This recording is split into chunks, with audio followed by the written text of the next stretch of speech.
Hello everyone, today our topic is episiotomy, a planned surgical incision on the perineum and the posterior vaginal wall in the second stage of labor.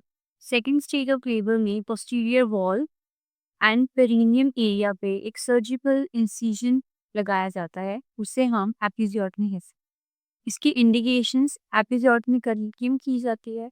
अगर तो foetal head large होगा, elderly primary gravida होगा, means के 30 years से ज़्यादा हो चुकी है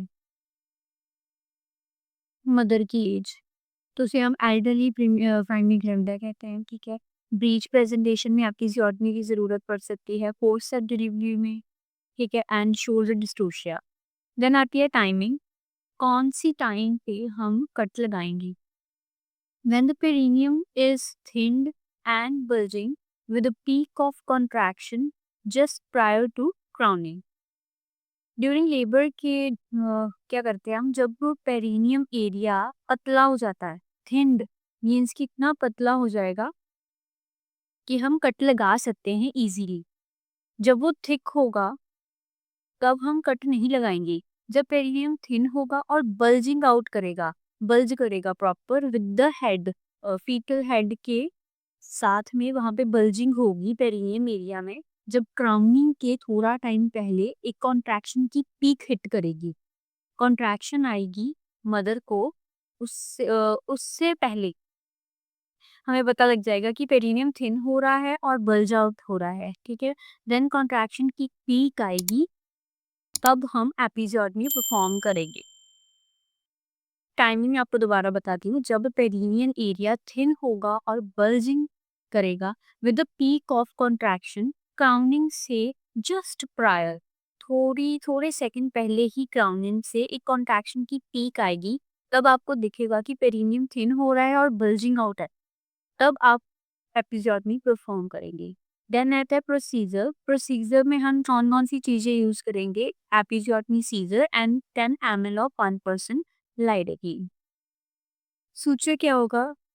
एब्जॉर्बेबल सूचर हम यूज करेंगे, क्रोमिक कैटकट यूज करेंगे या वाइक्रल, यही ज्यादा मेन होते हैं। और कौन कौन से टाइप्स होती हैं एपिजियोटमी की? Median and mediolateral.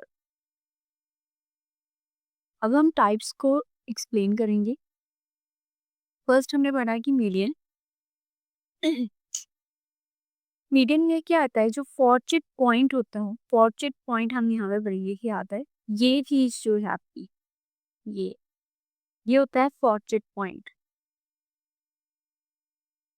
यहाँ से लेके 2.5 सेंटीमीटर टूवर्ड्स एनस, ये एनस है, एनस की तरफ 2.5 centimetre, but not to anus sphincter. Anus sphincter यहाँ पे इन्वॉल्व नहीं होता, सिर्फ हम एनस ही इन्वॉल्व करेंगे। मीडियन जो टाइप है उसमें क्या होता है, फॉर्चेट पॉइंट से लेकर टुवर्ड्स द एनस 2.5 सेंटीमीटर पे हम कट लगाएंगे, इसे हम मीडियन एपिजियोटमी कहते हैं। इसकी एडवांटेजेस क्या हो सकती है कि इजी रिपेयर हो जाता है, हील भी अच्छी तरीके से जल्दी हो जाता है, इससे ज़्यादा टाइम नहीं लगता। इसमें ब्लीडिंग कम होती है, ठीक है, लेस डिस्पेरिनिया होता है। ये क्या होता है कि pen during sexual intercourse, sexual intercourse में पेन होती है, तो यहाँ पे क्या है, लेस लेस होती है, मतलब पेन नहीं होती, कम होती है। Disadvantages, involvement of anal sphincter, यहाँ पे एनल स्फिंक्टर इन्वॉल्व हो सकता है, ये हमारी डिसएडवांटेजेस हैं।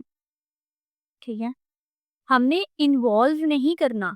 डेफिनेशन में हम ये पढ़ते हैं कि मीडियन एपिजोटमी में हमें एनस तक ही कट लगाना है, एनल स्फिंक्टर तक कट नहीं लगाना, हमने एनल स्फिंक्टर को इन्वॉल्व नहीं करना। बट डिसएडवांटेजेस हमारी हो सकती है कि शायद एनल स्फिंक्टर जो कि है वो इन्वॉल्वमेंट शो करवे गलती से, चाहे इंटेंशनली, ठीक है, यहाँ पे इन्वॉल्व हो जाए इनर स्फिंक्टर, तो वो हमारी इसमें डिसएडवांटेज हो सकती है, तो पेरिनियल टेल बहुत बड़ा आ जाएगा, डिग्री बहुत बढ़ जाएगी, तो वो कॉम्प्लिकेशन हो जाती है। नेक्स्ट है मीडियो लेटरल एपिजियोटमी। इसमें क्या होगा, फॉर्चेट पॉइंट टू 2.5 सेंटीमीटर लेटरली। यहाँ पे हमने क्या किया था पहले मीडियन में कि फॉर्चेट पॉइंट से इनस की टूवर्ड्स 2.5 सेंटीमीटर पर कट लगाया था, बट एज़ कम्पेयर टू मीडियोलेटर में क्या करेंगे कि पोर्ट्रेट पॉइंट से लेकर 2.5 सेंटीमीटर यहाँ पे कट लगाएँगे। यहाँ पे डायग्राम गलत है थोड़ी, ठीक है?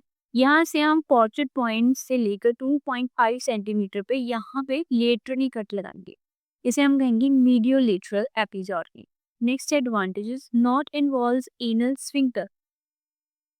हम एनस की टुवर्ड्स जा ही नहीं रहे तो एनस स्फिंक्टर कहाँ से आ जाएगा? तो यहाँ पे हमारी एडवांटेज क्या होती है, अगर हम मीडियोलेटरल कट लगाते हैं तो हमें एडवांटेज ये आती है कि एनल स्फिंक्टर यहाँ पे इन्वॉल्व नहीं होगा। तो डिसएडवांटेज क्या आ सकती है यहाँ पे कि यहाँ पे बहुत ज़्यादा ब्लीडिंग हो सकती है, ठीक है? रिपेयर और हील के लिए बहुत टाइम लगेगा। ये सारा ऑपोज़िट हो जाएगा। यहाँ पे क्या हो रहा था कि रिपेयर ईज़ी हो रहा था, हील भी जल्दी हो रहा था, ब्लीडिंग कम हो रही थी। तो यहाँ पर सेक्सुअल इंटरकोर्स में पेन कम हो रहा था। यहाँ पे क्या हो गया, ये ऑपोज़िट हो रहा है ना कि ब्लीडिंग ज़्यादा हो रही है, हीलिंग और रिपेयरिंग को टाइम ज़्यादा लग रहा है और डिस्पेरिनियम ज़्यादा होगा। नेक्स्ट आता है प्रोसीजर। प्रोसीजर हम कैसे परफॉर्म करेंगे? पहले हम देखेंगे to ensure the patient do not experience pain, patient receive anaesthesia. Patient को पेन ना हो, इसके लिए हम पेशेंट को एनेस्थीसिया देंगे। If you already have an epidural to numb the lower part of the body, the patient will likely not need additional anaesthesia. अगर patient की लोअर बॉडी को आपने नम करने के लिए एपिड्यूरल पहले से दिया हुआ है तो पेशेंट को एडिशनल एनेस्थीसिया देने की जरूरत नहीं है। However, if not, the nurse will inject local anesthesia into the perineum. अगर ये हमने एपिड्यूरल पहले से नहीं दिया है तो क्या करेंगे हम इंजेक्ट करेंगे लोकल एनेस्थीसिया, जो मैंने आपको बताया कि 10 ml 1% लाइडोकेन, वो क्या करेंगे पेरिनियम एरिया में हम इंजेक्ट करते हैं।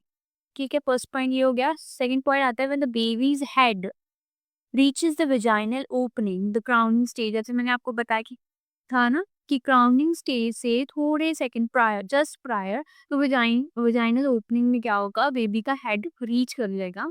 ठीक है, exerting pressure on the perineum, perineum area में प्रेशर एक्सर्ट करेगा at the peak of contraction. जब हम वहाँ पे कॉन्ट्रैक्शन की पीक आ जाएगी तो पेरिनियम एरिया में प्रेशर एक्सर्ट होगा। तो क्या होगा, the nurse will use special episiotomy scissors. Special episiotomy scissor होती है फॉर द एपिजियोटमी कट, वो नर्स यूज करेगी to make a controlled incision in the perineum, चाहे वो मीडियन होगा या मीडियोलेटरल, वो इंसीजन मेक होगा। नेक्स्ट है after the incision baby will be delivered then the placenta. Incision लगाने के बाद बेबी डिलीवर होगा और then placenta. Then the nurse will stitch the episiotomy and surrounding tissues using dissolvable stitches. Absorbable stitches use होगी, जो मैंने common cut और वाइकर आपको बताया, एपिजियोटमी के बाद से स्टिच किया जाएगा और उसकी सराउंडिंग टिश्यूज को भी स्टिच होगा।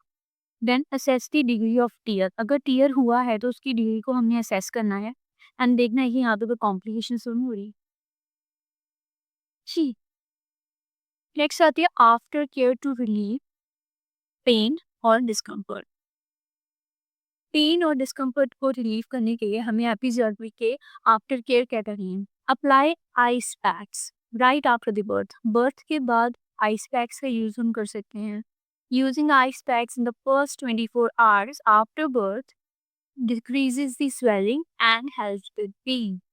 बर्थ के 24 आवर्स, फर्स्ट 24 आवर्स में हम आइस पैक्स का यूज़ करते हैं तो ये इसमें हेल्प करता है, स्वेलिंग कम करता है और पेन में हेल्प करता है कि वो डिस्कम्फर्ट फील ना हो।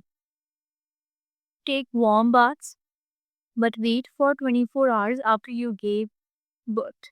बर्थ के 24 आवर्स के बाद हमें वार्म बाथ्स दे सकते हैं। ठीक है, make sure the bathtub is cleaned with a disinfectant before every bath. Then, for the pain, take painkillers, change your pads every 2 to 4 hours, keep the area around the stitches clean and dry, pad the area dry with clean towel or baby wipe. Do not use toilet paper. Toilet paper use हमें नहीं करना है, clean towel use कर सकते हैं for the stitches to clean and dry. After you urinate or have a bowel movement, spray warm water over the area and pat dry with a clean towel. Okay, then do not use toilet paper. Same as it is, urinate होगा या bowel movement आपने perform किया, ठीक है, तो water splash करके उसे clean towel से ड्राई करके रखना है। To prevent constipation take stool softeners, ठीक है, ज़्यादा पानी पीना है, ज़्यादा फाइबर लेने हैं, ठीक है। Do Kegel exercises. When to visit the doctor, you when your pain gets worse, pain बहुत ज़्यादा हो रहा है, फीवर है, चिल्स है, बॉडी एक हो रही है आपको, ठीक है, यू गो फॉर 4 और more days without a bowel movement, means इतनी ज़्यादा कॉन्स्टिपेशन हो रही है कि आप 4 दिन तक बॉवल मूवमेंट आपने परफॉर्म ही नहीं की। You pass blood clot larger than walnut, walnut से बड़ा एक आप। Next you have a discharge with a bad odour, ठीक है, pus is coming from the incision, the wound seems to break open, जो आपने एपिजियोटमी परफॉर्म की है उसका जो वुंड है वो, ठीक है, वो खुलने को कर रहा है, ठीक है, या इंसिजन से पस आ रही है। कॉम्प्लिकेशंस पे क्या आएगा? Vaginal bleeding, infection, dyspareunia and most important perineal tear. Perineal tear क्या होता है? Injury to anus sphincter and rectum. During median episiotomy क्या हो सकता है कि जब आप फॉर्चेट पॉइंट से एनस की टूवर्ड्स 2.5 सेंटीमीटर का कट लगाते हैं तो इंजरी हो सकती है एनस स्फिंक्टर को और रेक्टम।